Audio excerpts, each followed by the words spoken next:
जदाउन को और उसके सिपाहियों को कि तुमने एक घड़ा लेना है और उस घड़े में क्षमा लेनी है और फिर उन घड़ों को तोड़ना है। तो जब उन घड़ों को तोड़ा गया और जब क्षमा रोशनी बाहर निकली तो फिर हम देखते हैं कि उन्हें फतह मिली। ये बड़ा जरूरी है कि हम खुदा के हजूरी में ये एक्सपीरियंस करते वाले हो। बाज़ औक़ात हम खुदा के हजूरी में आते हैं, कोई हमारी जिंदगी में तोड़ फोड़ होती नहीं है, कि ब्रोकन हार्ट होता ही नहीं है।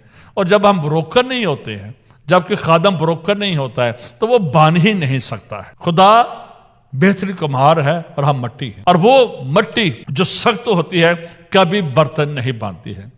बर्तन बनने के लिए हम नरम मट्टी बनना है। जब हम टूटेंगे, नरम होंगे, जब कंकरियां और हवा हम में नहीं होगी, तो फिर हमारे अंदर से रोशनी निकलेगी, और जब वो रोशनी है ये दुनिया पर चमकेगी और बहुतों को खुदा के पास लाने का वसीला बन जाएगी।